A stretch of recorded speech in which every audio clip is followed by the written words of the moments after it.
여러분, 오늘은 아주 불편한 질문 하나로 시작하겠습니다. 살면서 누군가에게 무례한 말을 들었을 때 여러분은 주로 어떻게 하셨나요? 아마 대부분은 참으셨을 거예요. 분위기 망칠까봐, 어른스럽지 못해 보일까봐, 아니면 그냥 저런 사람이랑 싸워봤자 내 손해라는 걸 오랜 경험으로 너무 잘 알고 계시니까. 그런데 오늘 제가 여쭤보고 싶은 건 그 다음입니다. 그렇게 참고 나서 여러분 마음이 편하셨나요?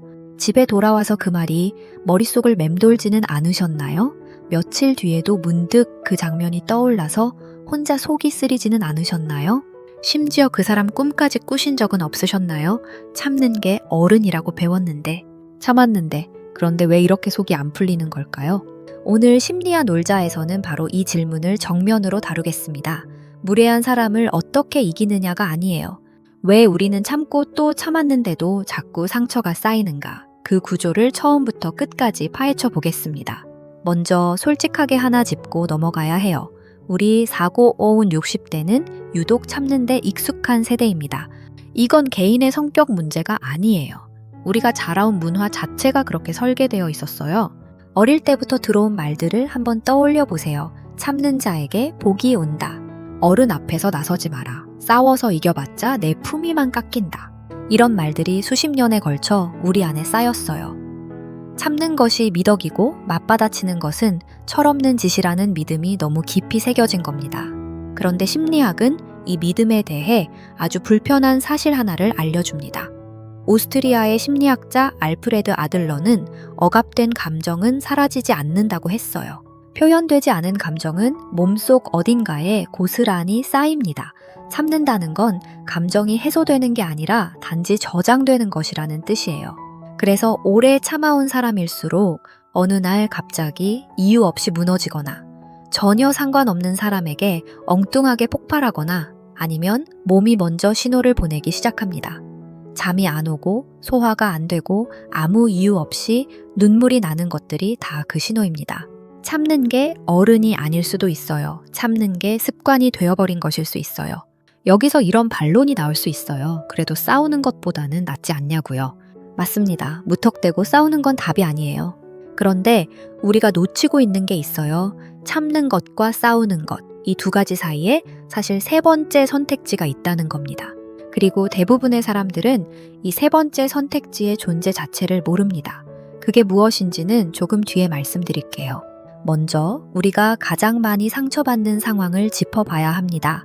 낯선 사람에게 무례한 말을 들으면 물론 기분이 나쁩니다. 그런데 그게 며칠씩 마음에 남지는 않아요.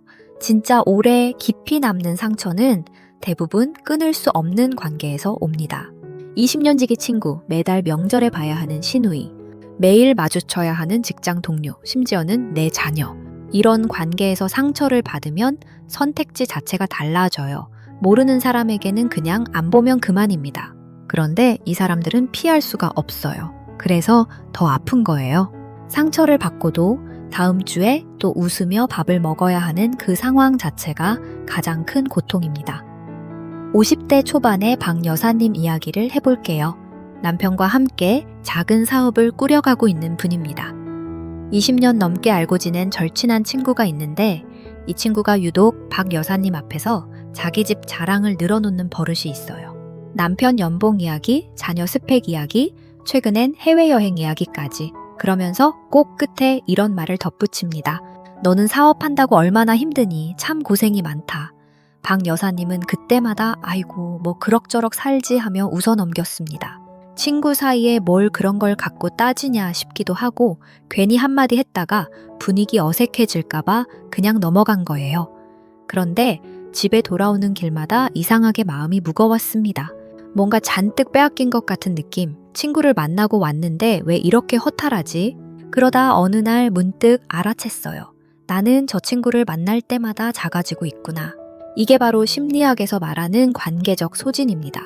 한 번의 폭발적인 상처가 아니라 매번 조금씩 깎여나가는 상처. 이게 더 위험한 이유는 그 심각성을 본인이 오래 눈치채지 못하기 때문입니다. 그냥 만나고 나면 좀 피곤하더라 정도로만 알고 있다가 어느 날 갑자기 그 관계 전체가 버거워지는 거예요. 이제 가장 핵심적인 이야기로 들어가겠습니다. 아까 제가 세 번째 선택지가 있다고 말씀드렸죠? 참는 것도 아니고 싸우는 것도 아닌 그것. 그게 무엇이냐면 바로 나를 잃지 않으면서 상대를 대하는 것입니다. 이게 말은 쉬워 보여도 실제로는 굉장히 섬세한 능력이에요. 빅터 프랭클은 이것을 이렇게 표현했습니다. 자극과 반응 사이에는 공간이 있다. 그 공간에서 우리는 어떻게 반응할지 선택할 수 있다. 그리고 그 선택 안에 우리의 성장과 자유가 있다. 프랭클은 이 말을 책상 앞에서 쓴 게 아닙니다. 나치 수용소에서 모든 것을 빼앗긴 채 살아남으면서 직접 증명한 말이에요. 음식도, 가족도, 자유도 빼앗겼지만 이 상황을 어떻게 받아들일 것인가라는 선택만큼은 아무도 빼앗아 가지 못했다는 거죠. 이 통찰을 우리 일상에 가져오면 이렇게 됩니다. 친구가 나를 깎아내리는 말을 했을 때 그 말 자체를 막을 수는 없어요. 그런데 그 말이 내 안에서 어떤 의미를 갖게 할지는 내가 선택할 수 있습니다. 박 여사님이 그 깨달음을 얻고 나서 달라진 것이 있었어요. 친구를 만나기 전에 스스로에게 이 질문을 먼저 던지기 시작했습니다. 저 사람의 말이 나에 대한 정확한 평가인가? 아니에요. 저 친구는 박 여사님의 사업 현장을 한 번도 본 적이 없어요. 박 여사님이 새벽에 일어나서 어떻게 하루를 꾸려나가는지, 그 안에서 얼마나 많은 것들을 감당하고 있는지 전혀 모릅니다. 그러니 저 친구의 말은 박 여사님에 대한 평가가 아니에요. 그저 자기가 보이는 것만큼만 보는 사람의 단편적인 시각일 뿐입니다. 이걸 깨달았을 때 박 여사님 안에서 무언가가 바뀌었습니다. 그 다음번에 친구가 또 같은 패턴의 말을 꺼냈을 때 예전처럼 애써 웃어넘기거나 속으로 끙끙 앓지 않았어요. 그냥 담담하게 말했습니다. 응, 쉽진 않지. 그래도 내가 좋아서 하는 거니까 괜찮아. 딱 이 한마디였어요. 싸운 것도 아니고 억지로 참은 것도 아니에요. 그냥 내 현실을 내 언어로 짧게 말한 것 뿐입니다. 그런데 그 짧은 말 한마디에 예전과 전혀 다른 무게가 실려 있었어요. 흔들리지 않는 사람의 무게가. 친구는 뭔가 분위기가 달라진 걸 느꼈는지 그날은 더 이상 그 이야기를 꺼내지 않았습니다. 이제 아들러로 다시 돌아와 볼게요. 아들러는 인간의 모든 문제는 결국 인간관계의 문제라고 했습니다. 그리고 인간관계에서 가장 중요한 원칙 하나를 이렇게 표현했어요. 타인의 과제와 나의 과제를 분리하라. 이게 무슨 말이냐면 나를 깎아내리는 말을 하는 것, 그건 그 사람의 과제입니다. 그 사람이 왜 그런 말을 하는지, 그 말의 뿌리에 어떤 불안과 결핍이 있는지 그건 그 사람이 스스로 들여다봐야 할 그 사람 인생의 과제예요. 그리고 그 말을 들었을 때 내가 어떤 사람으로 살아갈 것인가, 그건 나의 과제입니다. 우리가 상처받는 가장 큰 이유 중 하나는 이 두 과제를 뒤섞기 때문이에요. 상대가 던진 말을 내 과제로 끌어안고 저게 맞나 틀리나, 내가 정말 그런가, 어떻게 반박하지 하며 며칠을 끙끙 앓는 거예요. 그건 사실 내 과제가 아닌데. 아들러의 이 원칙을 이해하고 나면 무례한 말을 들었을 때 뇌 속에서 일어나는 반응이 조금씩 달라집니다. 아, 저 사람은 저런 말을 해야 하는 상황에 있구나. 그리고 나는 그 말에 어떻게 반응할지 선택할 수 있구나. 이것이 싸움도 아니고 억압도 아닌 세 번째 선택지의 정체입니다. 거리를 두는 것. 그런데 그 거리는 차갑고 딱딱한 거리가 아니에요. 나를 지키면서도 상대를 이해하는 단단하면서도 여유 있는 거리입니다. 그렇다면 끊을 수 없는 관계에서는 어떻게 해야 할까요? 이게 가장 현실적인 질문이잖아요. 매주 봐야 하는 시누이, 매일 얼굴 마주치는 동료, 명절마다 앉아야 하는 그 밥상. 여기서 한 가지 분명히 해둘 것이 있어요. 관계를 유지하는 것과 상처를 계속 받아들이는 것은 다릅니다. 우리는 흔히 이 두 가지를 같은 것으로 여기는 경향이 있어요. 관계를 지키려면 참아야 한다고. 하지만 그건 사실이 아닙니다.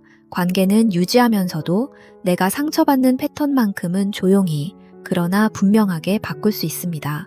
어떻게 해요? 반응의 온도를 바꾸는 겁니다. 예를 들어 볼게요. 시누이가 또 가시 돋친 말을 던졌다면 예전처럼 억지 미소를 지으며 아유 그러게요 하고 넘기지 않는 거예요. 그렇다고 언성을 높이지도 않습니다. 그냥 조용히 그 말에 대한 반응 자체를 거의 하지 않는 겁니다. 화제를 자연스럽게 돌리거나 짧게 하고 받은 다음 다른 이야기를 꺼냅니다. 이게 별것 아닌 것 같지만 실제로는 엄청난 변화예요. 무례한 말은 반응을 먹고 자랍니다.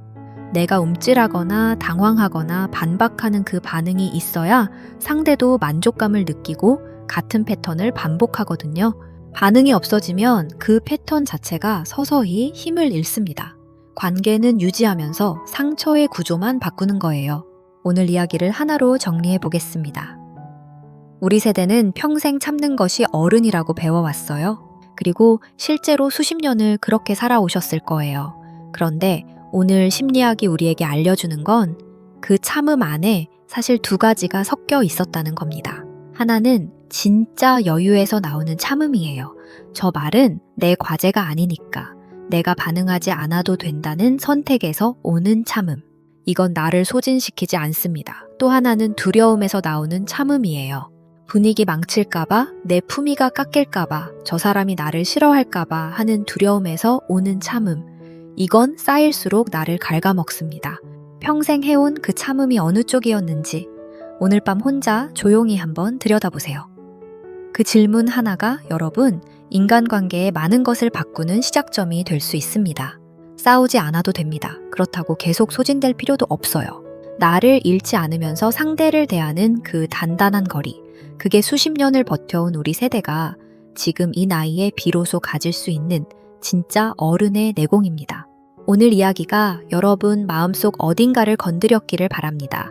구독과 좋아요, 그리고 여러분의 이야기를 댓글로 나눠주시면 다음 영상을 만드는 큰 힘이 됩니다. 다음 영상에서 뵙겠습니다.